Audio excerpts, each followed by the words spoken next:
परमपूज्य गुरुमौलींच्या चित्रगुजाच्या दृष्टिकोनातून हे परमपूज्य गुरुमौलींच्या चरणी विनंती करतो की आपण अमृत इंट्रोड्यूस करावे. परमपूज्य गुरुमौली.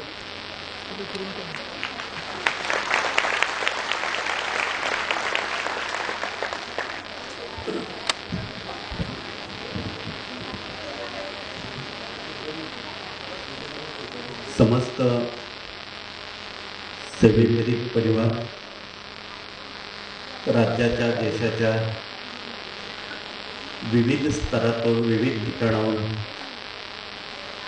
गेले 3 दिवस आपण ही सेवा रुजू करण्यासाठी तणानं मानानं सर्वार्थानं आपण उपस्थित झाला.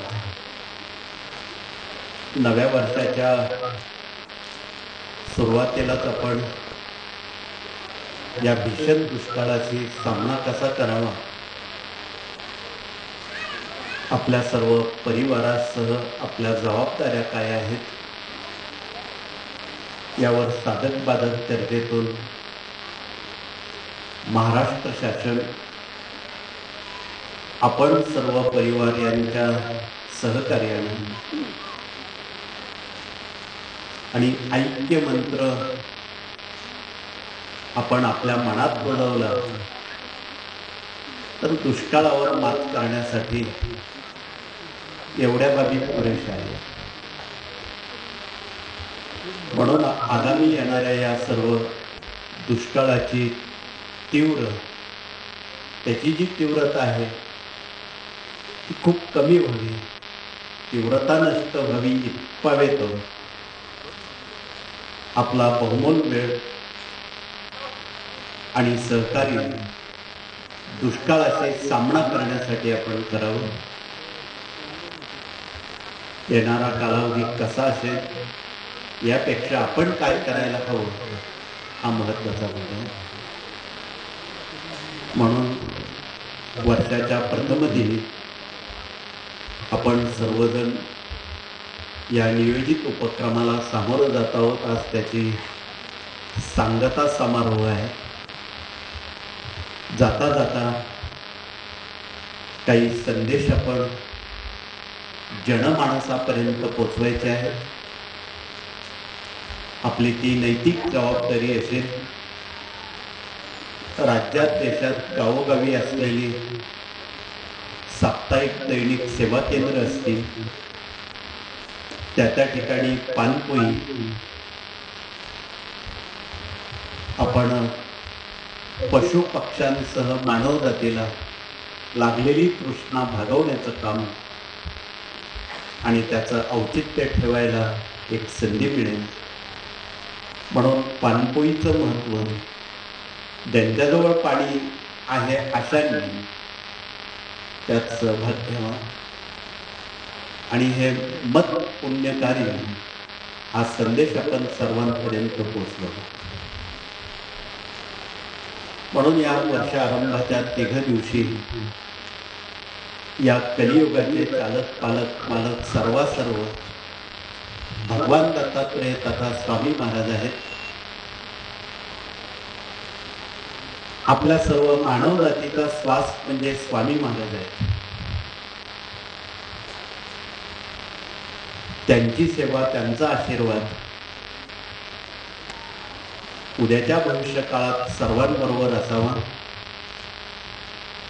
आर्त पीडित, मुमुक्षित, दुःखित पीडितांचे अश्रू पुसणं, त्यांना धीर देणं, माणुसकीची संस्कृती जिवंत ठेवणं हा प्रामाणिकपणा आपणाला यातून नव्या पिढ्यांपर्यंत पोचवायचा आहे, शिकवायचा आहे. आणि यालाच भारतीय संस्कृती म्हणतात. परवा परदेशातले काही लोक आले, त्यांनी असाच एक प्रश्न विचारला दुभाषिकाकडून, व्हॉट इज संस्कृती? विदेशातल्या लोकांना संस्कृतीविषयी प्रचंड अनभिज्ञता आहे, परंतु भारताकडे बघताना तथा आपल्या देशाकडे बघताना ते कुतूहलानं भारतीयाकडे बघतात की भारत असा या पृथ्वीवर असा या भूखंडावर देश आहे की तिथेच फक्त संस्कृती जिवंत आहे. अशानं आपल्याकडे बघितलं म्हणून त्यांनी प्रश्न विचारला, व्हॉट इज संस्कृती? त्यांना सांगितलं, दॅट इज संस्कृती, सदाचाराने संपन्न, विकारापासून मुक्त, त्याला संस्कृती असं या देशात ऋषीमुनींनी शिकवलेलं आहे. म्हणून हा ऋषीमुनींचा देश आहे, सज्जनांचा देश आहे. आणि या ऋषीमुनींच्या देशामध्ये, सज्जनांच्या देशामध्ये चांगले विचार, सत्सत्वे बुद्धी अन्नातून, आहारातून, आचारातून, विचारातून, कर्तृत्वातून ती पुढच्या पिढ्यांना आपण पोचवली पाहिजे. म्हणून या निमित्ताने सेवेकऱ्यांच्या ग्राम अभियानामध्ये हे सर्व 12 विभाग मूळ घटक बनलेले आहेत. याची सुरुवात आपण 5 ते 18 या वयोगटापासून सुरुवात करावी. त्यासाठी काल आपण मूल्य शिक्षणात काम करणारे सर्व प्रतिनिधी उपस्थित होते. आजही आपल्या व्यवहारे सर उपस्थित आहेत, त्यांचे सहकारी उपस्थित आहेत. आणि म्हणाल तर खूप मोठं आणि महत्वाचं काम आहे मूल्य संस्काराचं. याच वयात जर आपण त्यांना घडवलं, शिकवलं, तरच ते आदर्श नागरिक आणि निर्व्यसनी पिढी आणि वडिलकीचा आदर आणि राष्ट्राबद्दल आदर, राष्ट्र देवो भव या संकल्पना ते याच वयात राबवू शकतात. म्हणून त्यासाठी उचित वयात या बाबी संस्कारित करणं ही काळाची गरज आहे. खूप वय झाल्यानंतर किंवा खूप संज्ञान झाल्यानंतर ती माणसं मागे वळून बघत नाही. म्हणून उचित वयात आपल्या आई वडिलांविषयी, देशाविषयी, वडिलकीचा आदर ठेवण्याविषयी या बाबी उचित वयातच सांगणं उचित ठरणार आहे. दुसरा विभाग प्रश्न उत्तराचा आहे. जनमानसामध्ये आज अनंत समस्या आ करून उभ्या आहेत. त्यातल्या काही अधिदैविक असतील, भौतिक असतील, आध्यात्मिक असतील, काही मानवनिर्मित असतील. याला एक दिशा देणे, त्याचा उलगडा करणे, सखोल त्यावर चर्चासत्र ठेवून मानवी समस्या निवारण करणं ही काळाची गरज आहे. त्यात मग मुलं हट्टपणा करणे, त्यांच्या शिक्षणाचा प्रश्न निर्माण होणे, आई वडिलांची अवज्ञा करणे, स्वतःच्या पायावर उभं राहताना अडचणी येणे, नोकरीत अडचणी येणे, शेती करत असताना शेतीत अडचणी येणे, शेतीत पारंपरिक पद्धतीनं केल्या जाणाऱ्या कुलधर्म कुलाचाराच्या बाबी खंडित होणे.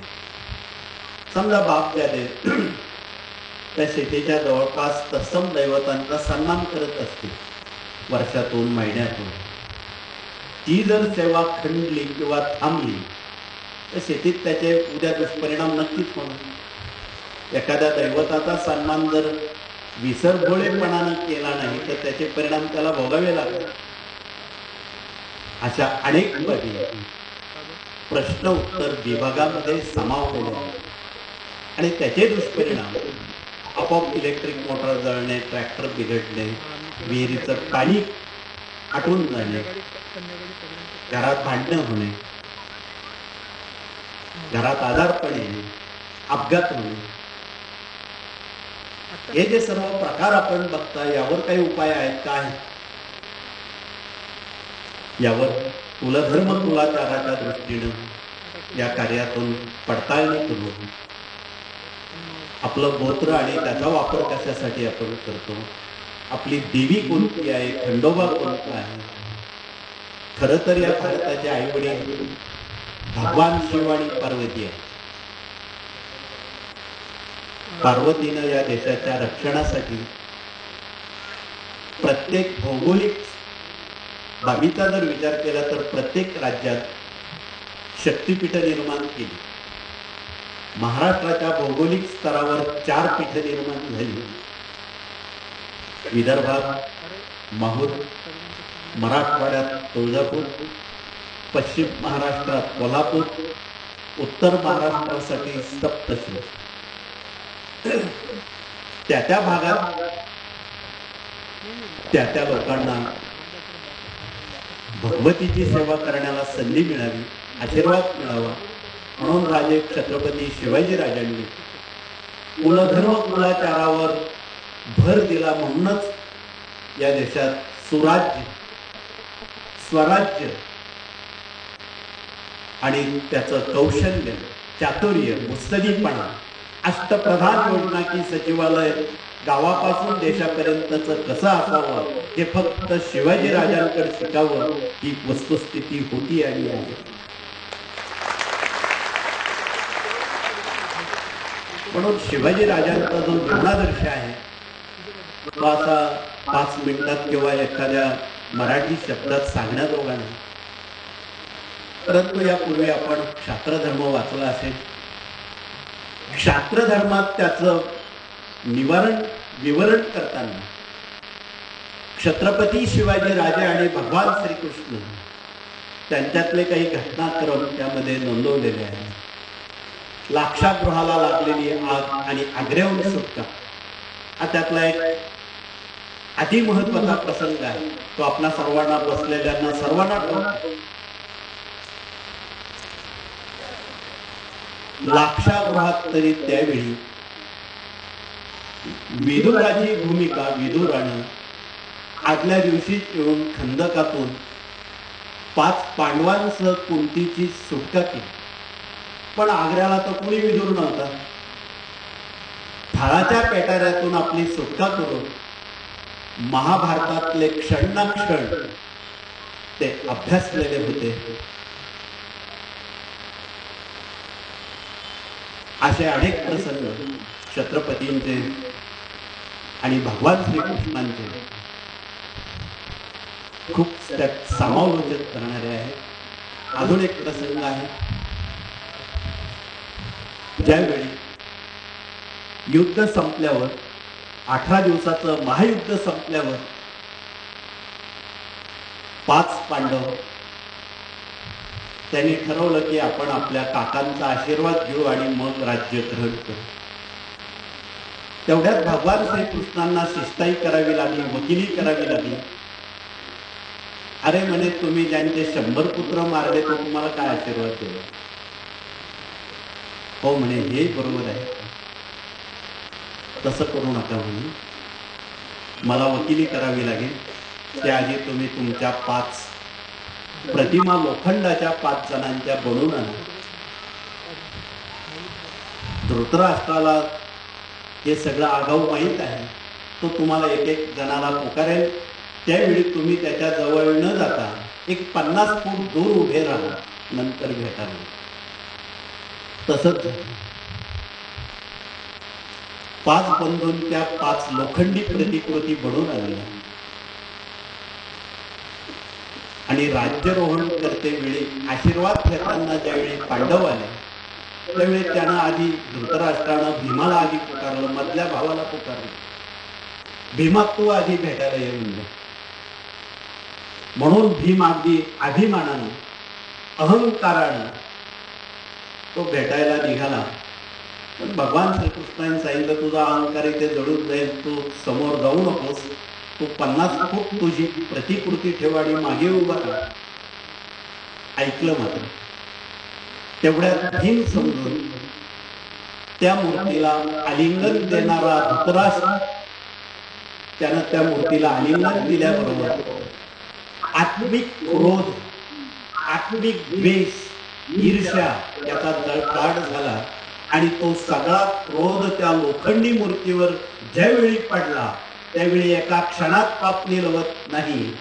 तेवढ्यात ती लोखंडी मूर्ती जळून राख झाली लोखंडाची. एवढा क्रोध त्या मूर्तीवर पडला. समजा भीम भेटायला गेला असता तर काय झालं असतं? तिथे त्याची राखच पडली असते. हे सत्य गोष्ट सगळ्यांनी बघितल्यावर प्रत्येक पांडव आतून घाबरले. आणि मग धर्मराजे, नंतर अर्जुन, नंतर नकुल, सहदेव या लोकांना पुकारलं आणि त्याप्रमाणे त्यांनी मग ती लोखंडी मूर्तीचा वापर करून आपली सुटका करून घेतली. पण इकडे प्रतापगडावर वेगळाच प्रताप घडला. खानरूपी धृतराष्ट्र ज्यावेळी छत्रपतींना भेटायला आले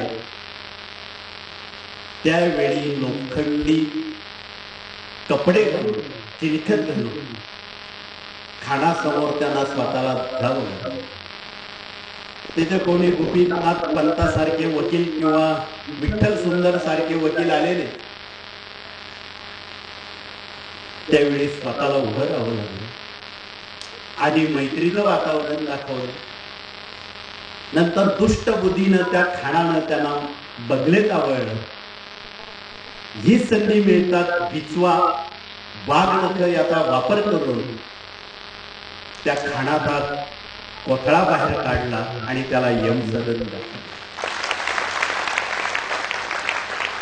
लोखंडी कपड्याचा वापर कशासाठी करायचा हे महाभारतात भगवान श्रीकृष्णांच्या वकिलीतून स्पष्ट झालेलं होतं. तोच धागा पकडून छत्रपतींनी या महाराष्ट्रामध्ये महाभारत प्रात्यक्षिक त्याचं जनतेसमोर करून दाखवलं. आजही तसं या देशामध्ये महाभारत घडतंय. ते पद्धत वेगळी आहे. ही पद्धत ज्यावेळी आपणाला समजेल त्यावेळी मग आपल्या लक्षात येईल. म्हणून आपण ही पानं चाळली या ग्रंथांची तर आपल्याला कळेल. म्हणून आपण उगाच छत्रपतींची स्मरणात जयंत्या पुण्यतिथ्या ज्या साजऱ्या होतात त्या उगाच करत नाही, त्यामागे खूप मोठा अर्थ. म्हणून त्यांचा जो जीवनादर्श आहे तो असामान्य आहे, आपल्या ताकदीबाहेरचा आहे. म्हणून आपण यथाशक्ती समजून घेण्याचा प्रयत्न करू. परंतु ज्यावेळी महाभारत आपण समजून घेऊ त्यावेळी छत्रपती आपल्याला समजते. तसं छत्रपती समजून घेणं ही सोपी गोष्ट नाही. म्हणून कळकळीचं निवेदन आहे की यासाठी आपण काय करायला हवं. तर यासाठी हे जे जीवनादर्श आहे त्या जीवनादर्शांचं सातत्यानं आपण पारायण करणं, ते स्मरण करणं, ती योग्यता प्राप्त होण्यासाठी विशेष काही सेवा करणं ही काळाची गरज आहे. म्हणून अशा पद्धतीनं आपणाला हे सुराष्ट्र होण्यासाठी भारतामध्ये आगामी घडणाऱ्या ज्या काही अकल्पित बाबी असतील, दुष्काळ असेल, भूकंप असेल, सुनामी असेल, दुष्काळ असेल, आतंकवाद, दहशतवाद असेल, याचं निवारण होण्यासाठी वेगवेगळे विभाग या कार्यानं प्रशिक्षित करण्याचा मनोदय केलेला आहे. त्यात याज्ञिकी विभाग एक आहे. याज्ञिकी विभागातले प्रतिनिधी आले असतील, त्यांनी जागेवर उभं राहून आपला परिचय करून देताना लवकरच पावसाळ्याला सुरुवात होणार आहे. धन्यवाद. परंतु पाऊस काही असा सहजगत्या सुवृष्टी होत नाही. प्रचंड वादळ होतात, झाडं पडतात, घरं उडतात, छपरं उडतात, फार नुकसान होते, मग फायदा होतो. खूप नुकसान झाल्याशिवाय फायदा होत नाही, असं पावसाचं गणित आहे. ही वस्तुस्थिती आपण लपून ठेवू शकत नाही. म्हणून याची तीव्रता नुकसानीची वाचवण्यासाठी या कार्यानं संशोधन करत एक ध्वज तयार केला, वादळी ध्वज. इथे असेल तर आणून दाखवावा आणि पुढे आणून दाखवा. तो ध्वज जर आपण नामसप्ताह झाल्यावर तथा ज्यावेळी अकस्मात वादळ येईल त्या त्या गावात जरी तो ध्वज लावला, समुद्र किनाऱ्यावर असलेल्या मुंबईसह कोकणात हा ध्वज लावला, त्याचा काही मिनिटांमध्ये, काही सेकंदामध्ये चांगला परिणाम होऊ शकतो. फक्त एवढंच आहे, वादळ शमल्यावर तो ध्वज परत काढून घ्या. तास 2 तासानंतर 1 दिवसानंतर फार काळ तो फडकत ठेवू नये. मग त्याचे विपरीत परिणाम सुद्धा होऊ शकतात. पाऊस पडून जाईल, मग येणार नाही. म्हणजे दुसरी बाजू आपल्याला माहित नाही. काम झाल्याबरोबर तो सांभाळून ठेवणं ही पण आपली जबाबदारी आहे. लावण्याची जशी जबाबदारी आहे, काढण्याची पण जबाबदारी. तसंच एक भूकंप यंत्र आहे.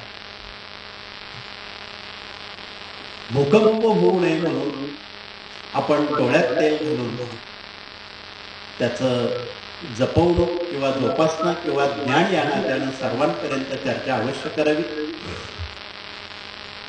या कार्यातले आपले अनेक सेवेकरी तिलारी आणि भटचे साक्षीदार आहेत. भूकंप होण्यापूर्वी 24 तासांनी काही प्रतिकूल स्थिती घडत असते.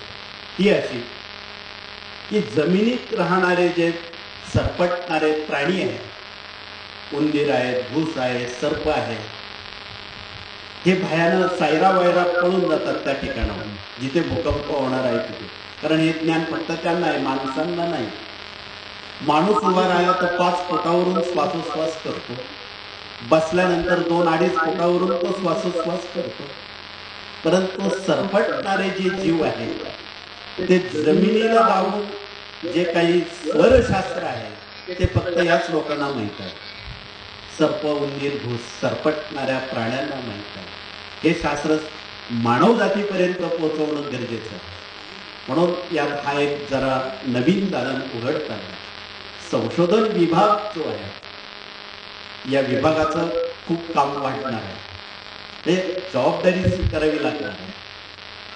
तर ज्यावेळी अकल्पित अशी घटना घडेल, सायरा वैरा, उंदीर, सर्प पळू लागतील, रात्री अपरात्री कावळे उरडू लागतील, कुत्रे रडू लागतील, मग आपण समजून घ्यायचं काहीतरी घटना होणार, अघटित होणार, वाईट घटना घडणार. वाईट घटना घडण्याआधी 24 तास ही चाहूल या विश्वात या प्राणी मात्रांना कळत असते, माणसं सोडून. माणसांनाही कळत नाही. परंतु ही घटना कळावी, समजावी, वित्तहानी, मानवहानी वाचवायची असेल या ज्ञानाचा आपण वापर करावा. म्हणून हे ज्ञान आपण थोडंसं मोठ्या प्रमाणात विकसित करू शकला तर या जीवसृष्टीत अनेक प्राण्यांकडून आपल्याला खूप ज्ञान मिळवायचं आहे. त्यांना बोलता येत नाही एवढंच, परंतु त्यांच्याजवळ खूप ज्ञान आहे.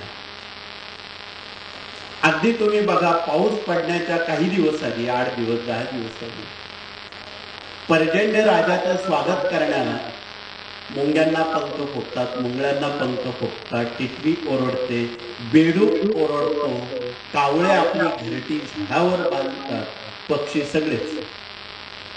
घरटी बांधताना सुद्धा पाऊस कसा येईल एक शास्त्र. झाडावर घरटी बांधताना कावळ्यानं ती काडी मध्यभागी जर चोचीत ठरली तर मध्यावधीत पाऊस येणार, सुरुवातीला पाऊस येणार नाही असं समजा. टोकापासून जर काडी धरली मग सुरुवातीपासून पर्जन्य पडेल हे त्याचं लक्षण आहे. हे आपल्याला कळत नाही, हे प्राण्यांना कळत. प्राण्यांकडून काय शिकावं म्हणून खूप शिकण्यासारख्या बाबी आहे. आणि समाजशास्त्रामध्ये, समाज प्रवाहामध्ये या बाबी आपण निदर्शित करायला. जुनी आमची शेतकरी माणसं 80-90 वर्षाची या पाऊस पडण्याच्या पूर्वार्धात त्यांच्या नजर आकाशाकडे असायची. यंदा कसा पाऊस पडेल, किती पडेल, 12ने पडेल, 14ने पडेल की 16ने पडेल. त्यावेळी आणे हे मूल्यांकन होतं. 1 आणा, 2 आणे, 3 आणे, 16 आणे करून. आताच्या नव्या पिढ्यांना हे कळणार नाही. आणे म्हणजे काय,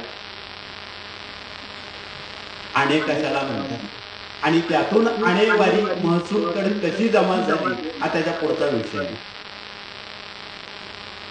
या बऱ्याच बाबी चर्चेत आणि प्रवाहात आणण्या इतपत योग्यतेचे आहे. म्हणून पूर्वार्धात ही सगळी पक्षी मंडळी, पशु मंडळी पावसाचं जोरदार स्वागत करायचं आणि त्याप्रमाणे पाऊस यायचा. काही आमच्या अनपढ लोकांनी पावसावर आडाखे तयार करून ठेवलेले आहेत. त्याची नोंद झालेली आहे. माणसं सही निशाणी डाव्या हाताचा अंगठा कधी शाळेत गेले नाही. परंतु आज PhD झालेल्या लोकांना जे नाही, जे कळत नाही ते त्यांना आजही कळेल. म्हणून कुठलं नक्षत्र कसं पडेल, शुद्ध पंधरवाड्यात तथा कृष्ण पंधरवाड्यात तिथी घटली तर पावसावर त्याचा काय परिणाम झाला हे सुद्धा त्यात दिलेलं आहे. साधारण रोहिणी नक्षत्रापासून पावसाचं प्रमाण मोजलं जातं. त्या आधीची जी नक्षत्र आहेत कृतिका, रेवती, अश्विनी, भरणी, ही शेतीला पुरत नाही, ही नुकसान करणारी नक्षत्र आहेत. त्याला नुकसान होत असं त्यांचा ठाम विश्वास होता. म्हणून रोहिणीचा जर पाऊस प्रथम आरंभी पहिल्या चरणात पडला, रोहिणीने घातले अंडे, मृगानं फिरविली पाठ, पाऊस गेला दिवस 60. जे 2 महिने पाऊस आहे ना. दुष्काळाचं दुर्भिक्ष लक्षण त्यांनी आधीच नोंद करून ठेवलं की दुष्काळ केव्हा पडतो तो या अशा पद्धतीनं पडत असतो आणि हे प्रमाण अजून कधी चुकलं नाही. या पद्धतीने जर आपण मागचा परामर्श घेतला तर सगळी पंचांग गेल्या 2000 वर्षातली पैकी पडते. मृग पडे न काही, मृग न पडे काही, पुष्य जाय कोरडा, सदैव कहे भाडळी वाळूच्या कण्या भरडा. म्हणजे मृग आणि पुष्य पडलं नाही तर वाळूच्या कण्या भरडाव्या लागतील, याचा अर्थ दुष्काळ पडेल. पुनर्वसू न पडे काही, पुष्य जाय कोरडा, वाळूच्या कण्या भरडा असं म्हटलेलं आहे. अशा 9 नक्षत्रांवर त्यांनी आडाखे बांधलेले आहेत आणि ते खरे आहेत. अजून ते खोटे ठरलेले नाही. म्हणून दुर्भिक्ष लक्षण, दुष्काळाची जी लक्षणं आहेत ती आपल्या कृषीशास्त्रामध्ये नमूद केलेली आहे. आकाशातून जर पांढरे ढग वाहत असतील पश्चिमेकडून पूर्वेकडे तथा उत्तरेकडून दक्षिणेला वाहत असतील तर 100% दुष्काळ पडणार. म्हणून शेतकऱ्यांचं लक्ष आकाशाकडे असायचं.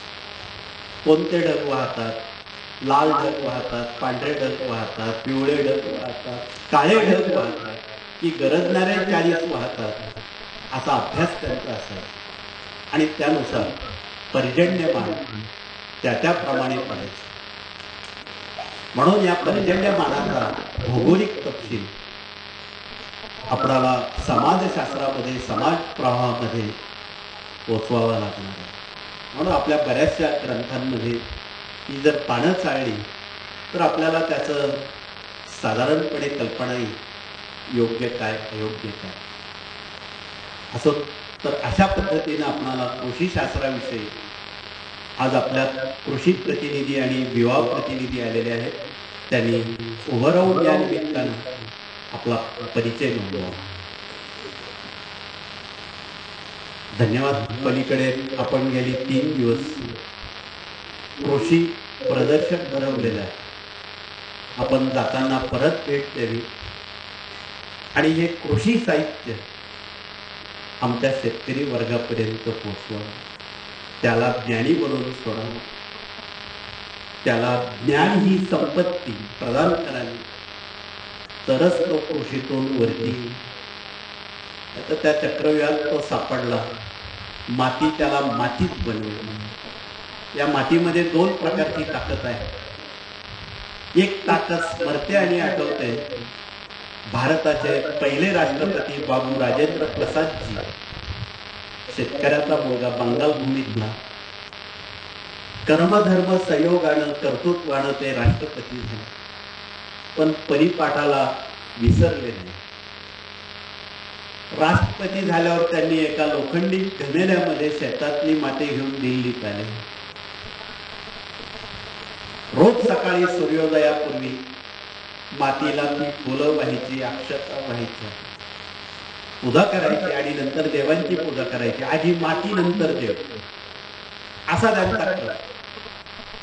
अचानक आगंतुक तत्कालीन अमेरिकेचे राष्ट्राध्यक्ष त्यांना भेटायला आले.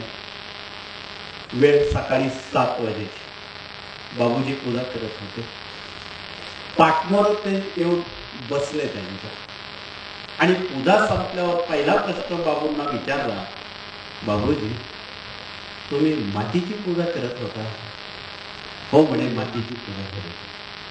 पण आमच्यासारख्या लोकांना कळलं नाही तुम्ही मातीची का पूजा करता. बाबूंनी अतिशय नम्रपणे उत्तर दिलं, सर या मातीमध्ये काय नाही, काय आहे ते आपणाला सांगतोच म्हणले. पण आपण आईच्या उदरात जन्म घेतो आणि विशिष्ट वयापर्यंत आई आपलं लालन पालन संगोपन आपल्या दुधावर करते, आपल्याला वाढवते, जगवते. 5 वर्षानंतर ही काळी आई आपल्यासाठी भाजीपाला बनवते, धान्य बनवते, फळं बनवते. मग ही आई नाही कमी. आई म्हणून मी नमस्कार करतो, पूजा करतो. अक्षरशः त्या राष्ट्राध्यक्षाने आपले कान घट्ट पकडले. त्या मातीला एकदा नाही 21 वेळा लोटांगण घातलं. आपण म्हणता देव देव. कबुली जबाब देताना गौरव उद्गार काढले आणि एक जागतिक आवाज, असा राष्ट्रपती या देशाच्या जगात कोणी नाही, असा बहुमान म्हणाले. म्हणून आपण राष्ट्रपती पहिले बाबू राजेंद्र प्रसादजी यांचं नाव आजही काय घेतो, मातीमुळे. आपण या मातीतले माणसं आहोत. म्हणून या मातीचं काय महत्व आहे हे ज्ञानाशिवाय कळणार नाही. म्हणून ज्ञानरूपी संजीवनी जोपर्यंत आपण शेतकऱ्यांपर्यंत पोहोचवणार नाही तोपर्यंत शेतीशास्त्र आपल्याला कळणार नाही. म्हणून वेळोवेळी मगाशी कृषी विभागाचे अधिकारी आले होते, त्यांना सांगितलं तुम्ही वर्षातून एकदा दोनदा असं प्रदर्शन भरवण्याऐवजी परिस्थितीचं औचित्य ठेव. ज्या ज्या गावांना खूप मोठ्या यात्रा भरतात, उदाहरणार्थ इथे त्र्यंबकेश्वरला 2 यात्रा मोठ्या भरतात. एक निवृत्तीनाथांची यात्रा भरतात, एक त्र्यंबकेश्वर महाराजांची शिवरात्रीला यात्रा भरतात. या दोघं यात्रेच्या वेळी जर आपण कृषी प्रशिक्षण, कृषी शिबिर, कृषी प्रदर्शन भरवली तर अवघा लाखो वारकरी आध्यात्मिक माणसं निदान त्या विभागाकडे डोकवतील, बघतील. अरे हे आपलंच आहे, ते आपण बघितलं पाहिजे, केलं पाहिजे, अशी सहानुभूती त्यांच्यामध्ये निर्माण होईल.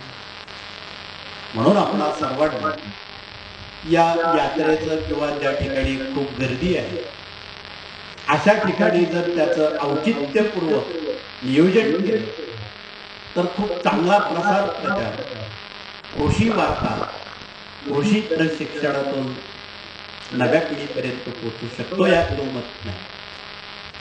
म्हणून आपणाला कृषी प्रतिनिधी आणि आज विवाह मंडळ प्रतिनिधी सुद्धा आलेले आहेत. आपल्यामध्ये एक चिंता सदैव असते, मुला मुलींच्या विवाहाची. म्हणून गेली काही वर्षापासून आपण विवाह मंडळ स्थापत ई विवाह मंडळ, इलेक्ट्रॉनिक विवाह मंडळापर्यंत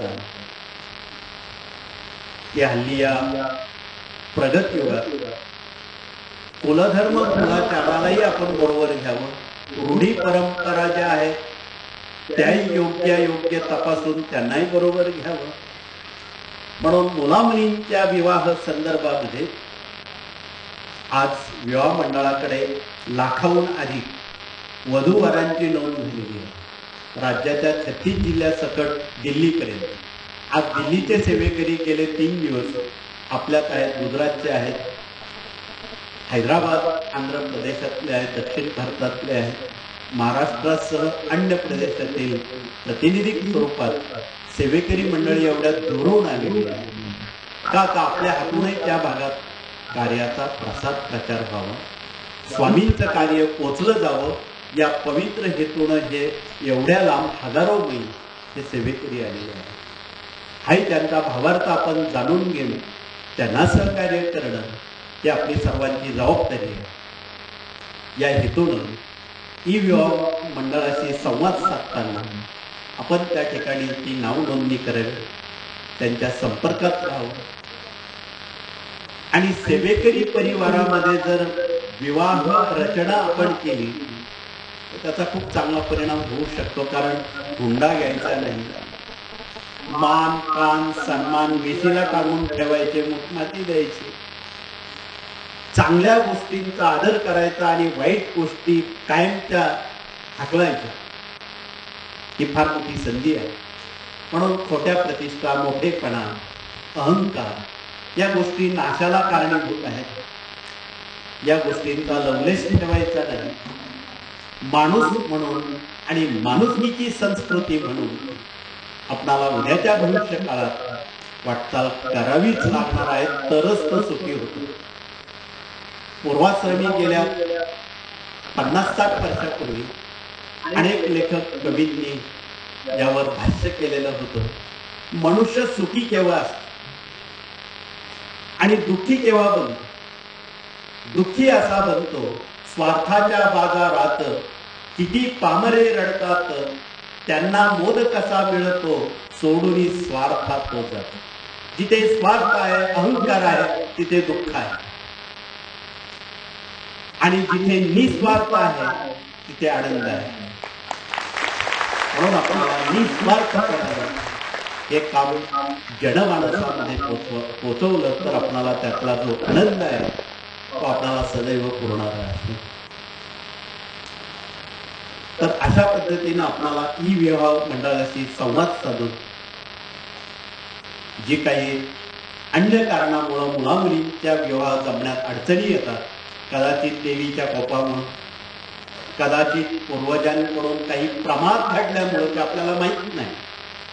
बऱ्याच वेळा आपल्या पूर्वजांनी समजा एखाद्याची जमीन हडपली, एखाद्याचं मन दुखवलं, एखाद्याची हत्या केली, एखाद्याचा खून केला. ज्याचा खून झाला तो काय आशीर्वाद देणार आहे? तो आज सांगेल 7 पिढ्या तुझ्या पुढच्या पिढीचं वाटोळं हो, असा तो शाप देईल. हे आपल्याला माहित नसतं. म्हणून स्वार्थाच्या बाजारात किती कामरे रडतात या उद्देशाचा आपण उलगडा करताना त्या सगळ्या बाबी आपण समजून घेतल्या तर त्याची उत्तरं आपल्या जवळ आहे. म्हणून त्याचं निराकरण करताना जगातून पितृदोषाचे जबरदस्त दोष याच भूमीत त्याचं निवारण केलं जातं वेगवेगळ्या विधीच्या माध्यमातून. म्हणून याला प्रखर पितृदोष म्हणतात. ज्या ज्या कुटुंबात प्रखर पितृदोष आहे असतील अशा कुटुंबात प्रत्यक्ष देवता जरी समोर आली तरी ती त्याला सांगेल, बाबा आधी पितरांचं ऋण मिटव, नंतर माझ्याकडे ये. बँकेकडून कर्ज घेताना बँक सांगते आधीच मागच्या बँकेचं कर्ज फेडा, मग नव्या बँकेचं कर्ज घ्या. गॅरंटर आणा, बाकीच्या गोष्टी कागदपत्र आणा, असं बरंच काय काय असतं. तसंच अध्यात्म. म्हणून या सगळ्या बाबी अनेक दुःख त्याच्या पाठीशी आहेत आणि त्याचा निवाडा जोपर्यंत होत नाही तोपर्यंत ती व्यक्ती दुःख भोगत असते. बऱ्याच वेळा कुलदेवतेच्या कोपामुळं तोंडाशी आलेला घास तोंडात जात नाही. बऱ्याच लोकांना आपली कुलदेवता पण ठाऊक नाही. आईला मावशी, मावशीला आई म्हणून टाकतात. याचा अर्थ असा की गावाकडून मानलेल्या दैवतांना ग्रामदेवता असं संबोधलेलं. वाडवडिलांनी स्थापन केलेल्या दैवतांना स्थापित दैवत असं म्हटलं. विशिष्ट कामापोटी जे अवतार घेतात त्यांना इष्ट दैवत म्हटलेलं आहे. त्यात प्रभू रामचंद्र असतील, भगवान श्रीकृष्ण असतील, दत्तात्रेय असतील, श्रीपाद श्री वल्लभ नरसिंह सरस्वती स्वामी महाराज असतील, हे कोणाचेही कुलदैवत नाही. ही इष्टदैवत आहेत. याचाही संभ्रम मनात नसावा. जे आहे ते बोलून टाकलेलं चांगलं. म्हणून या देशाचे आईबाप शंकर आणि पार्वती असताना पार्वती म्हणजे ही 4 पीठांपैकी आपली कुलदेवता. तुळजापूर असेल किंवा कोल्हापूर असेल, माहूर किंवा सप्तशृंग असेल, पैकी खंडोबा हा अवतार भगवान शिवाने घेतला आणि महाराष्ट्रामध्ये 14 मुख्य खंडोबा आहेत. उप 288 आहे. मागील प्रकाशकामध्ये महिन्याच्या प्रकाशित होणाऱ्या अंकामध्ये महाराष्ट्र राज्यातले 288 खंडोबा कोठे कोणत्या तालुक्यात जिल्ह्यात आहेत याची यादी दिलेली होती आणि आहे. कोणी वाचली असेल त्यांनी हात उंच करावे. धन्यवाद. परंतु हे पुन्हा आपल्याला पुनर्प्रकाशन करणं जरुरीचं आहे. म्हणून आपण ज्यांच्याकडे असतील त्यांनी इतरांना तो ग्रंथ वाचायला जावा. कुलधर्मातला कुलदैवताचं जे महत्व आहे, बऱ्याच वेळा कुलधर्म कुलाचार न केल्यामुळं काय होतं, घरात वडील आले की मुलगा घरातून बाहेर जातो. बाप पेट्यांचं जमत नाही, शक्य नाही. एकमेकाच्या विरोधात ते एकमेकासमोर उभी असतात. असं का घडतं? आईला मात्र फार मध्यस्थी सँडविच सारखी अवस्था होती. इकडे आड इकडे बी. कोणाची बाजू घ्यायची? याला कुलदैवताचा कोप असं संबोधलेलं आहे. म्हणून याचं निवारण करताना कुटुंब प्रमुखांनी प्रति रविवारी आपला मल्हारी सप्तशती ग्रंथाचं वाचन केलं. 1 तास लागतो वाचायला. दर रविवारी जर 1 तास दिला तर खंडोबाचं ऋण हलकं होतं. आणि कधीतरी आपण वर्षातून एकदा तरी मूळ ठिकाणी जाऊन त्यांचा सन्मान करणं क्रमप्राप्त आहे. तर अशा पद्धतीने आपण या सगळ्या बाबी, कुलधर्म आणि कुलाचार आणि आपलं दैनिक जीवन याचा मेळ घालताना या बाबी या कार्यातून प्रश्न उत्तराच्या निमित्तानं समजावून सांगितलं. मराठी अस्मितेत सुद्धा सप्तशती कसा वाचावा, श्री गुरुचरित्र कसं वाचावं. गुरुचरित्र हा 5वा वेद आहे. नुसतं घरात जरी आपल्या गुरुचरित्र देवपूजेत ठेवलं तरी स्वतः दत्त महाराज तिथे अवतरतात, आशीर्वाद देतात. एवढं जबरदस्त सामर्थ्य या 5व्या वेदाचं. म्हणून गेल्या 50-60 वर्षामध्ये राज्यात भगिनी वर्गांनी खूप मोठी अभूतपूर्व आध्यात्मिक क्रांती केलेली आहे. आज मोठ्या प्रमाणात स्वैच्छेने भगिनी वर्ग श्री गुरुचरित्र वाचतात, नवनाथ वाचतात. आपण नवनाथ पारायण सुरू केलेले आहेत दुष्काळ निवारण्यासाठी, अरिष्ट टाळण्यासाठी. 1.25 लाख नवनाथ पारायण आपण करण्याचा गुरुकुल पीठात संकल्प केलेला आहे. तेही अभियान आपणाला यापुढे राबवायचं आहे. सप्तशती भगिनी खूप आनंदानं श्रद्धेनं वाचतात, स्वामी चरित्र वाचतात. हे जे वैदिक ग्रंथ आहे की यापूर्वी या ग्रंथांना हात लावण्याची, सावली पाडण्याचा अधिकार आपल्याकडे नव्हता. आज मुक्त हस्ते आणि श्रद्धेनं आणि पावित्र्य पाळून आज सप्तशती आपण कोट्यावधी पाठ सप्तशतीचे करत आहोत आणि करणार आहोत. स्वामी चरित्र आपण श्रद्धेनं रोज वाचत आहोत.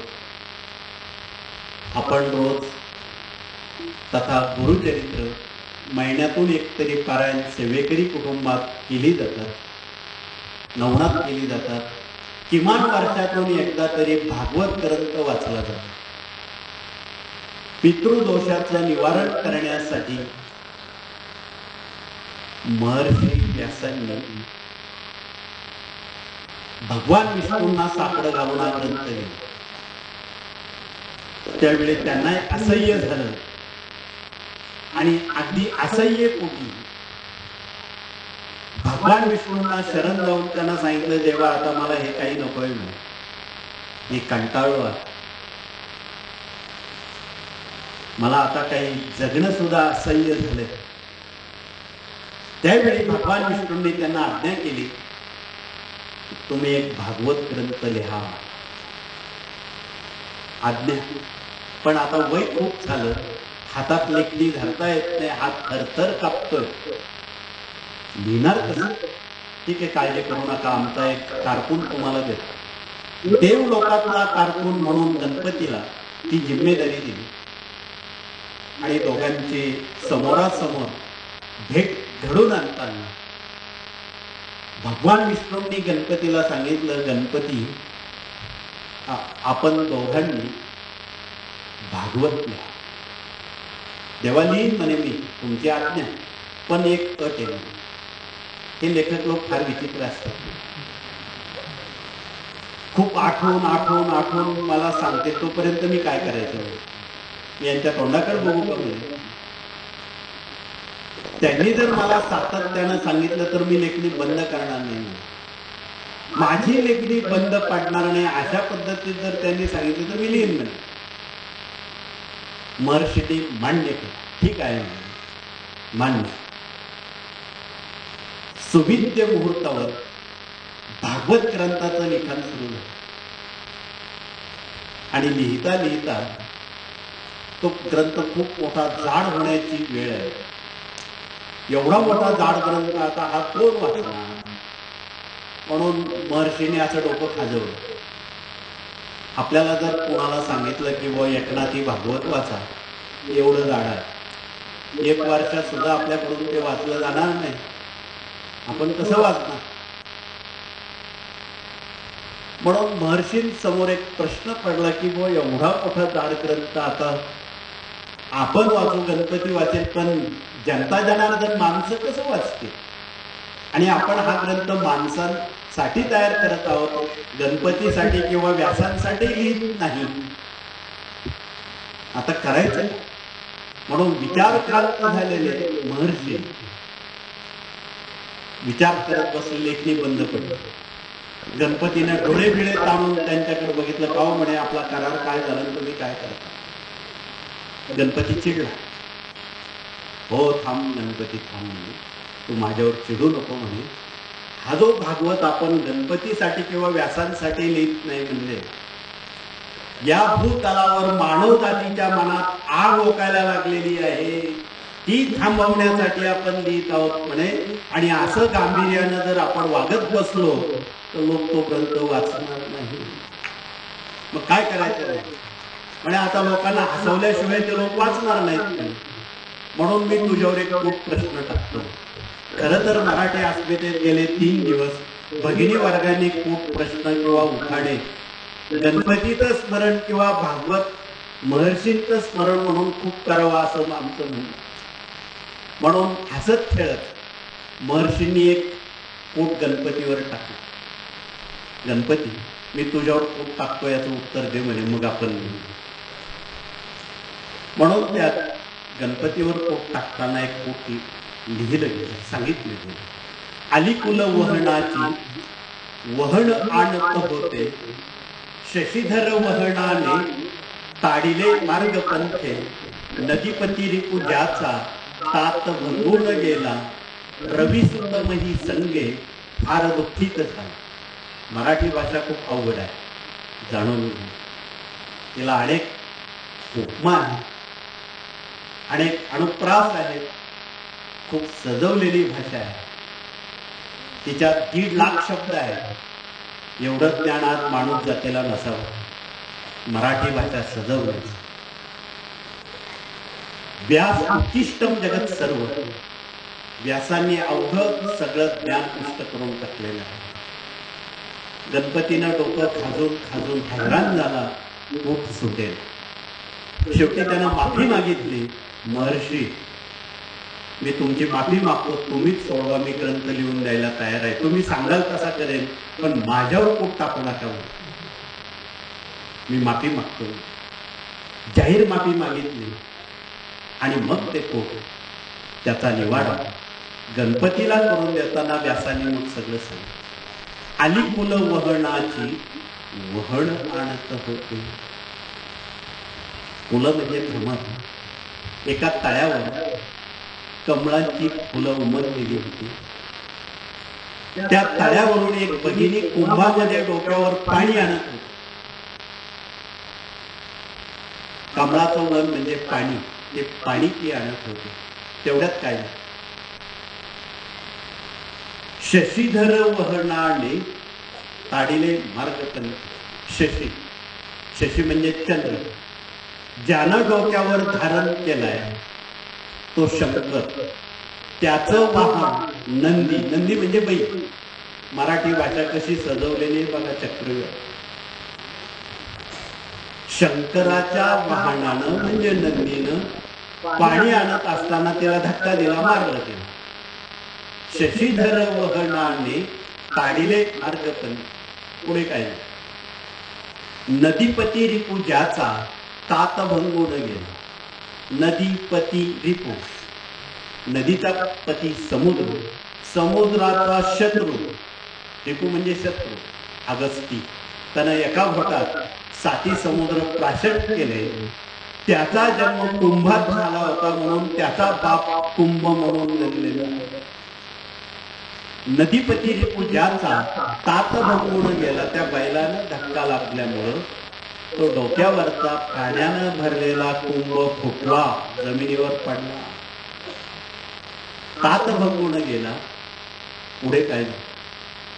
रवी सुत मही संगे फार दुःखित झाला.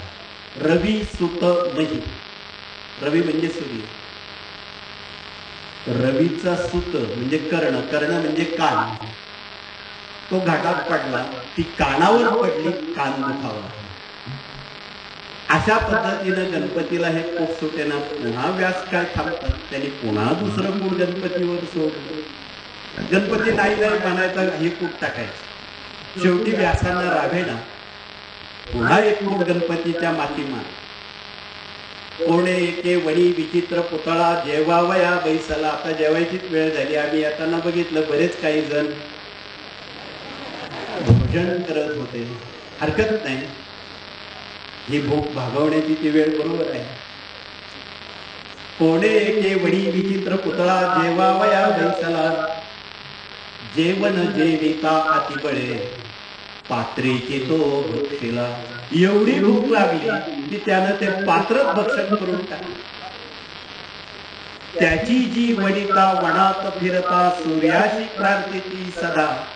बोले विठ्ठल पदार्थ उमगा क्षणमासिता वायदा. 6 महिन्याचा वायदा दिला, बाबा आता हे तरी खूप सोडून. म्हणून इथे केल्या काल परवापासून मांडे कसे बनवावेत, पुरणाच्या पोळ्या कशा बनवाव्यात त्याचंही प्रशिक्षण देण्याचं काम या अस्मितेतून चालू आहे.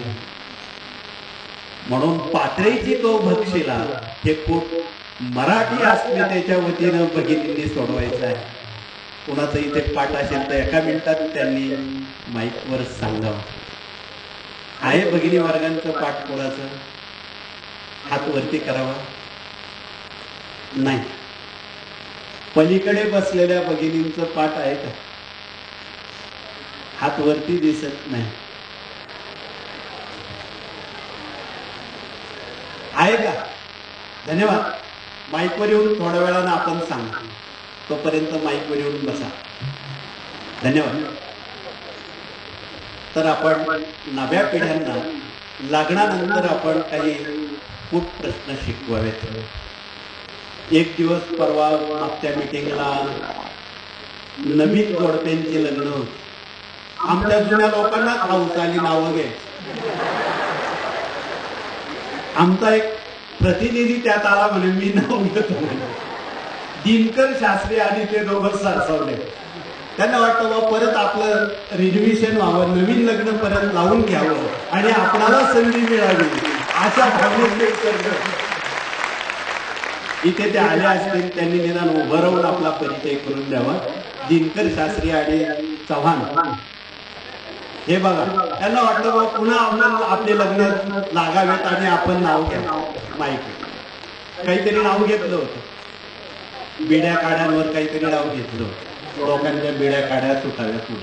तेही खूप थोड्या वेळाने माईकवर घेऊन टाकतो. म्हणजे कसं होतं, थोडंसं हास्याच्या फवाऱ्यातून ज्ञान आपल्याला पोचवायचं.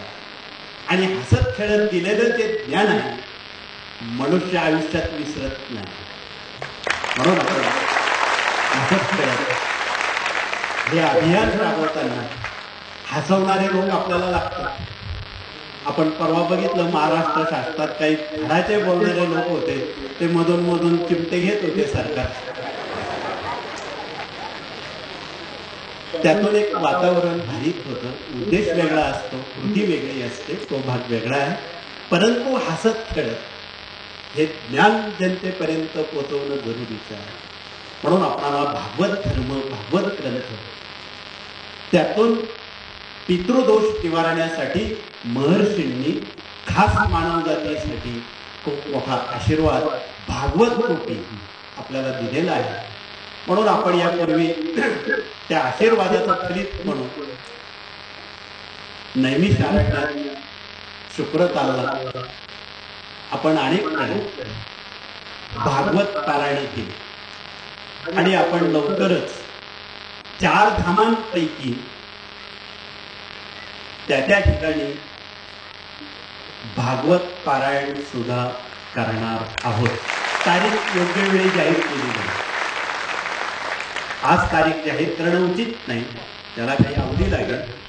वर्षातून एकदा किंवा दोनदाच आपल्याला हे उपक्रम राबवायचे आहे, फार वेळा नाही. कारण ते सर्वांना परवडलंही पाहिजे, पोचता आलं पाहिजे, नियोजन करता आलं पाहिजे, सर्वांना त्यात सहभाग घेता आला पाहिजे. अशा अनेक अडचणी गुंतागुंतीच्या जरी असल्या, परंतु संख्यात्मक गुणात्मक वाढीसाठी याचं प्रयोजन होणं आवश्यक आहे. त्याआधी आपण श्री क्षेत्र वाराणसी तथा काशी येथे उचित वेळी त्याची घोषणा करणार आहोत की त्या ठिकाणी भगवान शिवाची अतिउच्च सेवा आणि लिंगार्चन सोहळा काशी क्षेत्री करणार आहोत. त्याची तारीख गुरुपौर्णिमेच्या दिवशी आपणाला दिली जाणार आहे. त्याआधी त्याचं नियोजन करावं लागेल. म्हणून भारतातल्या तमाम सेवेकरी परिवाराला त्या धामामध्ये आयुष्यातून एकदा तरी सेवेची संधी मिळावी असं प्रयोजन आणि त्याचं नियोजन केलं जाणार. म्हणून या सर्व बाबी आपणा समोर मांडणं, पण आपणाला ते सगळं हसत खेळत करावं लागणार आहे. या सगळ्या बाबी हसत खेळत सर्वांना बरोबर घेऊन आपणाला त्या कराव्या लागणार आहे. तर या सर्व बाबी, त्याची बांधिलकी, सामाजिक या ज्या सगळ्या जबाबदाऱ्या आहेत त्या आपल्या सर्व सेवेकरी परिवारावर आहेत. आणि या सर्व परिवारानं जर कामं वाटून, जसं आपण गेली 3 दिवस वेगवेगळ्या कमिट्या स्थापन केल्या, अन्न पुरवठा विभाग वेगळा, पाणी वेगळं, मंडप वेगळा, पारायण वेगळी, तद्वत आपणाला त्याचं असं विभाजन करून दसकी लकडी एकटा बोजा या उक्तीप्रमाणे आपण त्याचं नियोजन आयोजन केलं तर काम हलकं फुलकं होतं. एकटी व्यक्ती किंवा मर्यादित व्यक्ती या सगळ्या गोष्टी करू शकत नाही, हे आपल्याला ठाऊक आहे. म्हणून या सर्व बाबी सर्वांना बरोबर घेऊन केल्या तर ती कामं हलकी फुलकी होतात, कोणावर ओझं राहत नाही. म्हणून या सगळ्या ओझं असणाऱ्या बाबी आपण त्या सर्व आधी नियोजनबद्ध विभागून दिल्या तर ती कामं हलकी असो. तर अशा पद्धतीनं आपणाला या सांगता समारोहाचं प्रयोजन आयोजन करताना आपणावर असलेल्या दैनिक जबाबदाऱ्या, सेवेकऱ्यांचं हे ग्राम अभियान आहे. त्यात मराठी अस्मिता हा खूप मोठा खजिना आहे. किती बोललं तरी 12 तास काय 18 तास अपुरच पडतो. एवढा मोठा खजिना मराठी अस्मितेकडे सुपूर्द करताना मागील 2 महिन्यात आपण कर्ज मुक्तीसाठी, कर्ज निवारण्यासाठी, व्यावहारिक आर्थिक सुबत्ता येण्यासाठी श्री क्षेत्र बालाजी येथे कुबेर यंत्र, श्री यंत्र या पूजनाने आणि त्या आधीपासून आपण गेली अनेक वर्ष श्री यंत्राचं पूजन करत आहोत. आपण आपल्या घरी श्री यंत्रावर आणि कुबेर यंत्राच्या पूजनावर प्रति पौर्णिमेला घरचे घरी काही विशेष सेवा किंवा दैनिक विशेष सेवेमध्ये त्या यंत्रावर कमळ काढण्याची माळ ठेवून विष्णू गायत्री, लक्ष्मी गायत्री, कुबेर मंत्र, व्यंकटेश स्तोत्र, श्री सूक्त याच्या पठनानं 21 दिवसात अनुभूती, नोकरी, प्रमोशन, कर्जबाजारीपणा, पांढऱ्या सापकवड्या, पिवळ्या फडक्यामध्ये भगवती समोर मंगळवार किंवा शुक्रवारी ठेवून त्यावर 16 वेळा श्री सूक्त म्हटल्यावर लाखो जणांनी अनुभव सांगितले की आम्हाला नोकरी मिळत नव्हती, नोकरी मिळाली, प्रमोशन थांबलं होतं, प्रमोशन.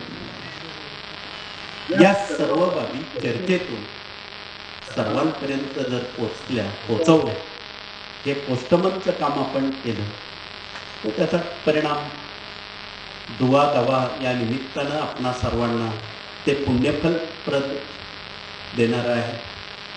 म्हणून या सर्व बाबी आपण या सांगतेला, या मराठी अस्मितेच्या खजिन्यातला एक एक रत्न खूप महत्वाचा, त्याची खूप मोठी यादी. मला वाटतं मराठी अस्मितेत 300 स्टॉल मांडलेले आहेत. या 300 स्टॉलवर या साऱ्या बाबींचा समावेश आहे की त्या कवड्यांची पूजा कशी करावी, कुंकुमार्चन विधी कसा करावा, घरच्या घरी सत्यनारायण पूजन कसं करावं. आपल्या सर्व भारतातील भगिनी परिवार स्वतः पौरोहित्य करतात. दर पौर्णिमेला घरचे घरी स्वतः सत्यनारायण करतात, कोणाची वाट बघत नाही. ज्या भगिनी प्रति पौर्णिमेला सत्यनारायण करतात त्यांनी कृपया हात उंच करावे. धन्यवाद. सर्वच हात वरती आले. सर्व भगिनींना पुन्हा पुन्हा धन्यवाद आहे. आपण यापूर्वी सत्यनारायण करताना काय काय परिस्थिती आपण बघितली नव्यानं सांगण्याची जरूर नाही, परंतु ज्या ज्या वेळी आपण औचित्य ठेवून सत्यनारायण करतो, श्रावण महिन्यात वास्तूच्या वेळी तथा ज्यांच्या कुटुंबात मुलाचं लग्न झालेलं आहे त्यावेळी आदल्या दिवशीच आमचे पुरोहित येऊन मोठी लांब यादी देतात. आधीच त्यानं कर्ज काढून लग्न केलं आणि त्यात मोठी यादी, इतके किलो गहू, तांदूळ, खोबरं, खारका, धोतर, पातळ, फुलं, फळं, बरंच काय काय असतं. हजारो रुपयाची ती यादी असते. नाईलाजानं बिचारा रोल काढून पुन्हा ती यादी, पुन्हा ते साहित्य आणतो. पुरोहित येऊन त्याची मांडामांड करतात. केव्हा? ही वेळ दुपारची असते. रात्रभर जागरण करून ती मंडळी सर्व थकलेली असते, जागरण आहे. आणि ऐन दुपारी 12-2 वाजता आमचे पुरोहित येतात. मग ती लगबग सुरू होते. चला चला पूजेला बसा, असं करा तसं करा. हातात पळी फुलपात्र आणलेलंच असतं. पूजा सुरू होते. सर्वप्रथम डोळ्याला पाणी लावा. का? झोप येऊ नये म्हणून. रात्रभर जागरण झालेलं आहे. डोळ्याला पाणी लावा, आचमन करा, केशवायन मा, माधवायन मा, नारायणायन मा, पूजा सुरू. हळूच ते जोडपं जरा हुशारच असतात. अलीकडची नवी पिढी हुशार आहे. हो गुरुजी जरा लवकर आटोपतो घ्यायची, अशी कुठं पूजा असते. गुरुजींना ते हवत असतं, कारण गावात 27 लग्न एका दिवशी असतात. तेवढ्या सत्यनारायणाच्या पूजा करेल कोण? तेवढे गुरुजी आहेत का गावात? नाहीला जाणं त्यांना मग असा शॉर्टकट काढावा लागतो. नाहीला जाणं. परवा आमच्या एका प्रतिनिधींनी तर कल्याण ते मुंबई चालू गाडीमध्ये मोबाईल पद्धतीचे, आता मोबाईल व्हॅनमध्ये सत्यनारायण त्यांना ऐकले. कल्याणहून तो दिल्लीला चालला होता. ते जोडपं मंत्रालयात पोहोचलेलं आहे. पण हे मुंबईची माणसं तुम्ही बघा इतर सगळ्या गावात 60-35 लोक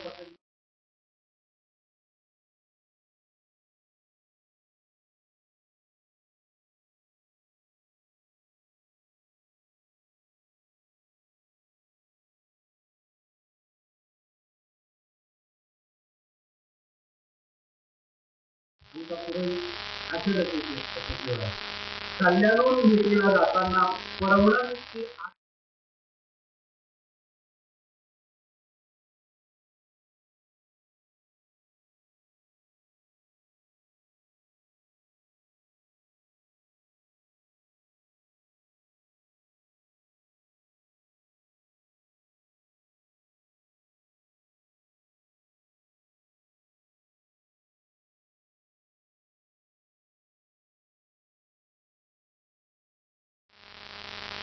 म्हणजे इतक्या आठ्यावर पद्धतीनं इलेक्ट्रॉनिक सत्यनारायण हल्ली फिरून आलेले आहे.